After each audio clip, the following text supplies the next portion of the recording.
and I'm a nurse practitioner with UVA on the child protection team and the forensics team. We had heard that there were multiple letters sent to the Board of Supervisors, and there were multiple complaints when it came to the Nelson County DSS. Among those letters was yours, and you talked about in your letter some of the concerns and issues that you had when it comes to the communication and handling of reports of child abuse and neglect with the Nelson County DSS. Why did you write your letter to the Board of Supervisors?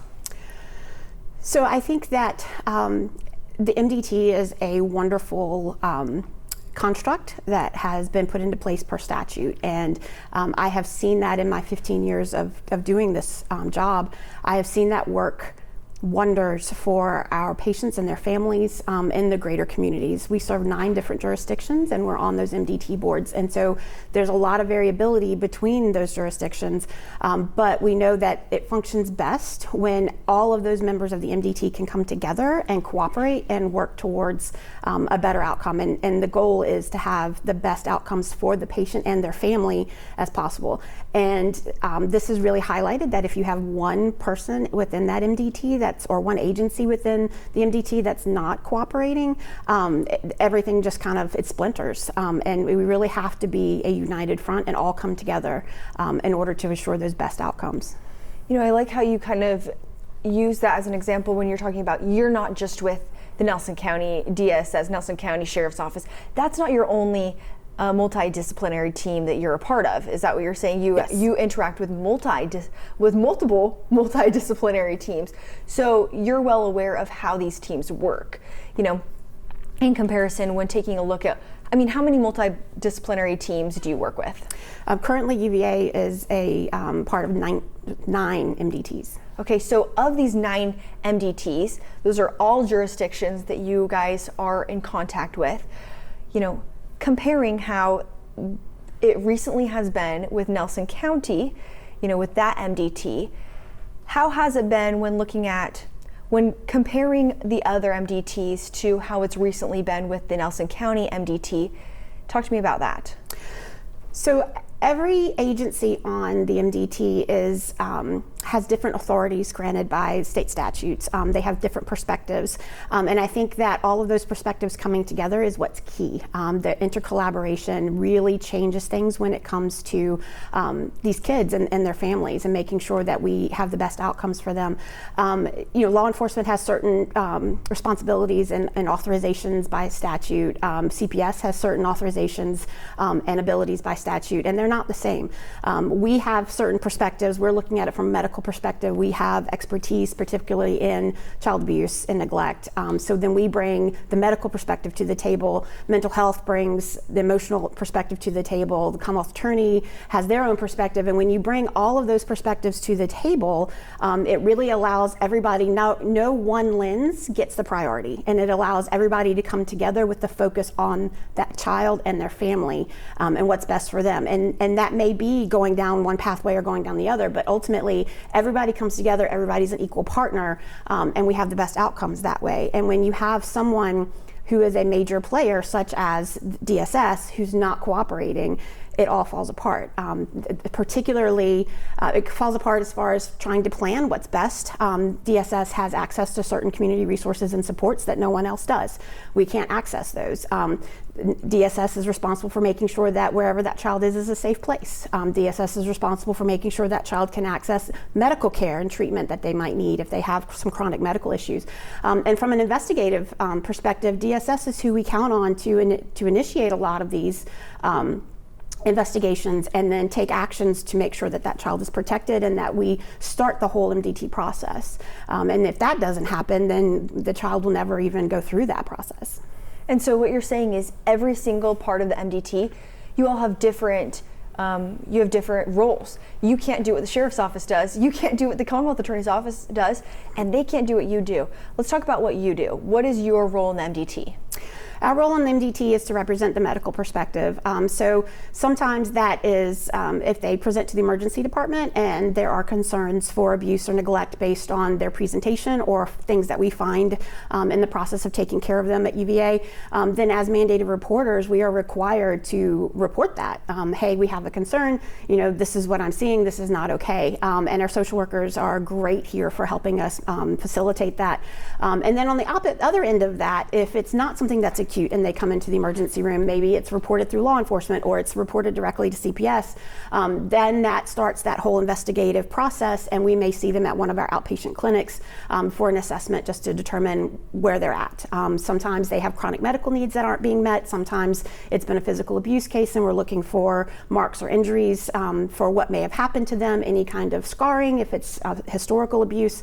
Sexual abuse carries its own concerns with STIs and exposures that way. So we are bringing the medical perspective into the MDT process. When you think about the MDT process, I know that you said that one thing can kind of bring it all down. How important is it that you guys have good communication amongst everyone in the MDT? It's vital. It's absolutely vital, and we need to be able to pick up a phone and talk to any one person on that MDT in the moment, because these cases present themselves at all hours and at any time, and if we can't access the services that each individual agency has to offer, ultimately it's that child and their family that's going to suffer for that. Is that usually what you are experiencing, that you can pick up the phone and talk to anyone in the MDT? Yes.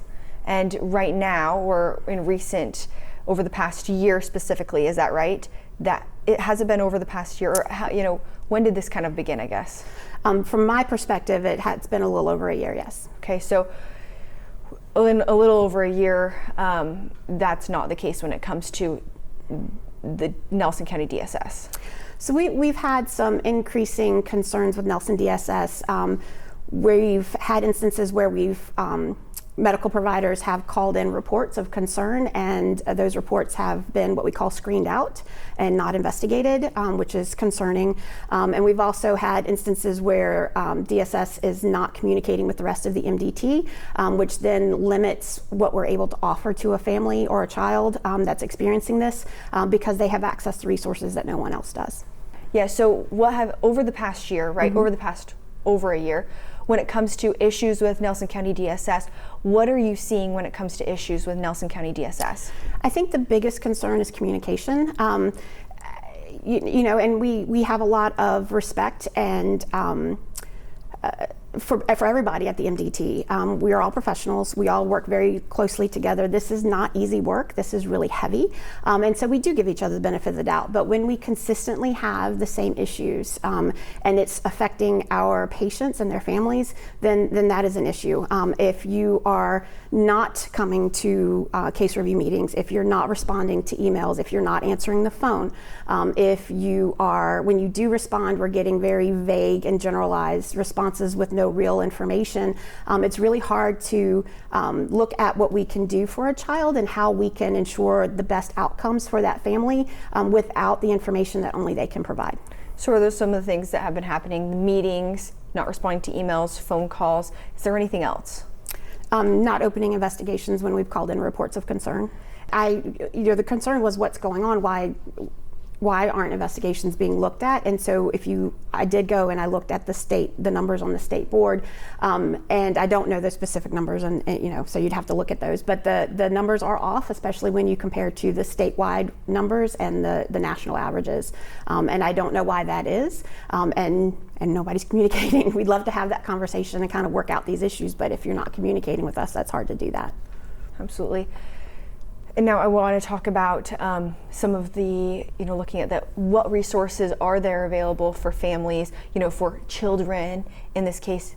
If there's a lapse right here, there's a lapse in this triangle, or this square, what resources are available for children?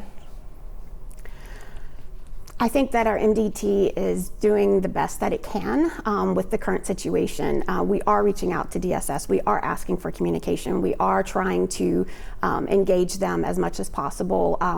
I think that the Sheriff's Office is doing a great job of trying to do as much as they can. The Commonwealth Attorney, all of our community partners on the MDT are trying very hard. Unfortunately, when you have that gap, some of those things cannot be replaced, and that's part of the problem. Yeah, that makes sense. And so, you know, I know you mentioned earlier, and she had mentioned the ombudsman, those type of things. You know, talk to me about what others are doing to kind of try to make up the gap, because, like you said, it's irreplaceable. But what's being done to kind of try? I mean, I think that without going into specifics, I think that the other partners have tried to address things as best we can, but you can't make up that gap, is really what I'm saying. We need them to step in, and if everybody, as we've seen in other jurisdictions, if all of those community partners come together and work together, we can have phenomenal outcomes.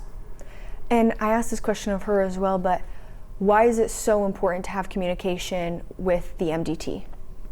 It's really important because we're trying to, we need to communicate. We need to know what's going on in the home. We need to know if a child needs medical assessment. We need to be able to make recommendations to DSS about medical care and have faith that that's going to be followed or looked into or, you know, set up or something.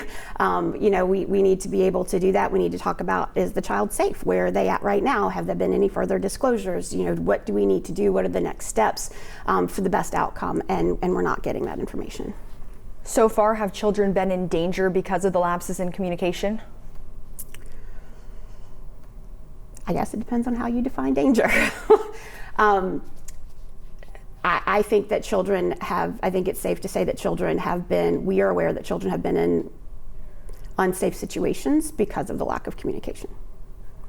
And going forward in the future, what is your hope when it comes to communication between you and Nelson County DSS? What's your hope for the future when it comes to the communication? I would love to sit down with all of the community partners. I'd love to have a big MDT and you know, close the doors and let's talk it out, you know, and figure out what's going on, where the lapses are, what the problems are, and let's figure out a solution because, you know, this is my home, you know, this is my county, and I want what's best for our children and for our families, and we've entrusted DSS to protect them and to intervene for them, and they're not doing it. So what's wrong? Where's the problem? How do we fix it? I want an MDT that works together to assure the best outcomes, just like we see in other jurisdictions, whatever that takes. Who or what needs to be held accountable when it comes to this issue? I think first we need to understand what the problem is. And if we're getting absolutely no communication, we can't even begin to identify a problem. So that, you know, that starts. Let's figure it out. Let's get together. Let's talk about it. What are the hindrances? What are the barriers? And what can we do to remove those in order to bring everybody together? And how do you think that can happen? That's a great question. Hearing from the other side, basically. Yeah, we just, I don't know what the barriers are to begin to overcome them. And so at some point we need to all sit down together and figure it out. Do you think that you will be able to do that? I hope so. You know, I want to ask you, why does this hit home specifically for you? Why is this so important to you? I think to really understand that, you have to understand the culture that is Nelson County. You know, everybody talks about it takes a village. It takes a village to raise a kid. It takes a village to thrive in a community. Some people call it community, some people call it a village. Nelson County is that. We saw that in 1969 after Camille. We saw that when Alexis Murphy disappeared.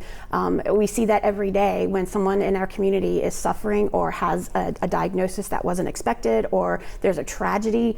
Everybody comes together and we support each other and we take care of each other. And I was born and raised in Nelson County. Generations of my family before me have been born and raised in Nelson County. I raised my children here. These are my people. This is my community. These are our children that are being affected. These are my neighbors, my friends, my family that are not getting these services and having the best outcomes, and we deserve better. Hey, thanks for watching. Make sure that you subscribe to our YouTube channel and watch more videos from ABC 13 WSET.